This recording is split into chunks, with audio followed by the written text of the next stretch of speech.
Hi, welcome back to Guessagaingaming. So today, back to the kind of ongoing series of games I've bought in PlayStation Store sales. This is a game which you probably recognise. I'm sure it's a very well-known game to most of you. It's called Borderlands. This is the original game. I did get a bundle when I bought it, so I've got, I think, the first three and loads of DLC actually. But I've only ever played the first one.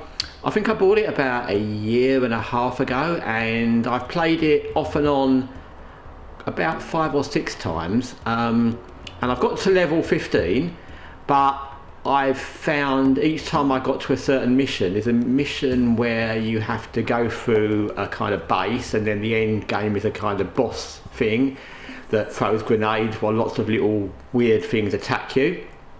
I'm probably not describing that quite accurately, but that's kind of how it looks.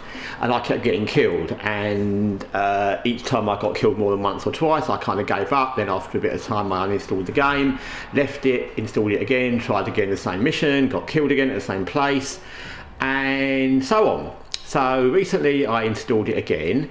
I tried the same mission again because I was in that mission and you respawn into the same thing all the time. There's no manual save in this, which is irritating, but anyway, so I respawned into the same thing, tried the same mission, got killed at the same place again and again, and then I decided, okay, let's try and get out of this mission, because as far as I could remember from the mission, there's a kind of teleport thing. It's probably not called that in this game, but a teleport thing at the beginning of the mission. So let me try and get out of this mission. Maybe I'm not ready for it, maybe I'm not good enough for it, maybe I've not got the right weapons.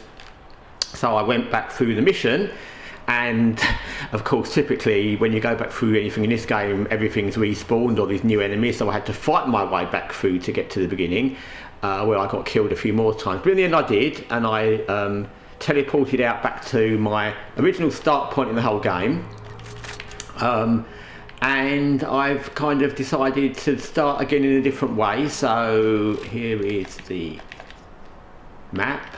I think I started back right the way around, I don't know, miles back down here, and I've kind of moved around the map. I've leveled up once since I started playing again, and I need to get to level 16 because, genius that I am, I saved all these weapons at level 16, but in doing that, because you don't have much carry space in this, I got rid of a lot of weapons to keep those, and so I've got this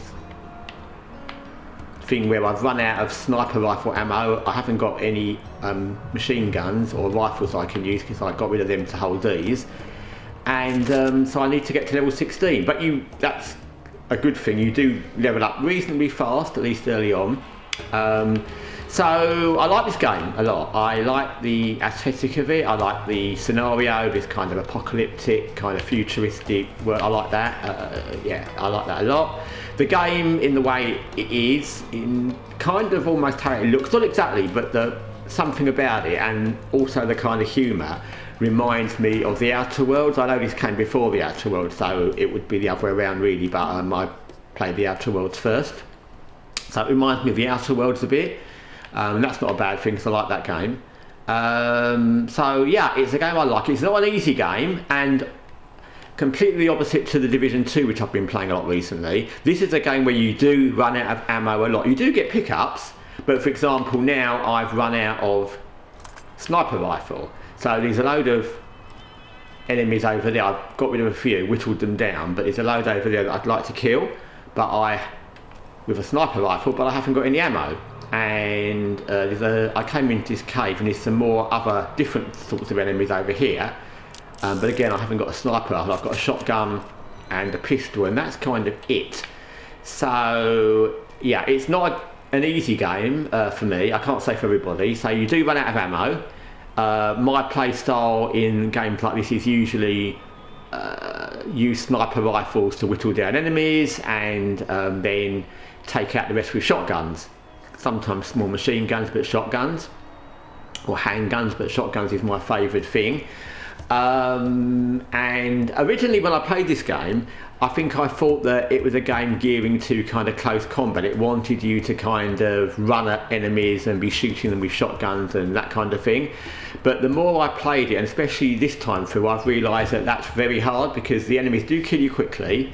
They do move around a lot, and there's often quite a lot of them. So it's if you're not super fast, which is me, then playing it as a kind of close-up shooter is hard. So I'm going to need a sniper rifle, but I haven't got one available. So now my decision is to attack these 3 guys with a shotgun and kind of shoot and run away, or take on these guys in the cave, hoping that I might get some more sniper rifle ammo, but I don't even know who these guys are.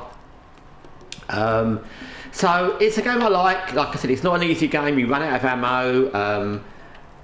The actual mechanics to it, the movement and everything is good. It's not difficult. Changing weapons is easy.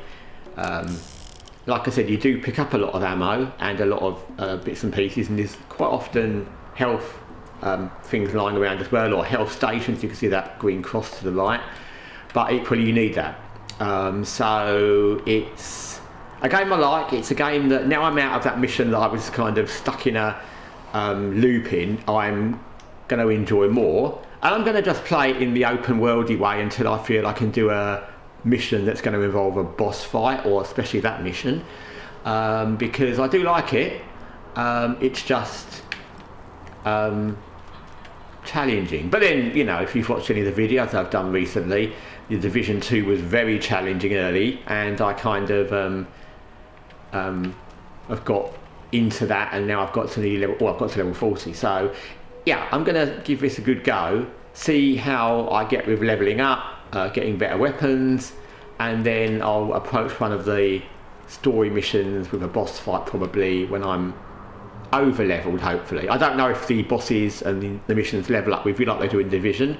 I hope not. I want to go in and kill some things easily, and I've got no problem, I mean, within reason, I don't mind a bit of grind. I don't want to grind for, you know, 20 levels for the sake of it, but I don't mind running around an open world map, killing enemies that I can defeat relatively easily, getting practice and leveling up at the time. And also, I think with any game you drop into and then kind of don't play for a bit, especially when you play a lot of other games like I do, you kind of lose the flow of it, you lose what you're trying to do, you lose the point. And I've realised with this, when I started it again this time, especially when I got back into the open world, that I need to think of the game as it is, rather than just playing it for the fact I'm killing things, if that makes sense. So instead of just going through it thinking I've got to kill these, I've got to kill the boss, I need to concentrate on what the game is. And once I thought about that, that's why I came out of that mission before, because I realised I was thinking of it in a kind of linear way, and I didn't need to do that. So yeah, once I get more into it, like with the Division, I'll hopefully get better, and I don't think this game is necessarily as difficult as the Division. God, I hope not. Anyway, thanks for watching Guessagaingaming Borderlands. I definitely will be doing another update on this game at some point when I get a bit further on, when I get to anything that's different, or when I get to a main mission that I can actually complete. Anyway, thanks for watching Guessagaingaming. Till next time, take care for now.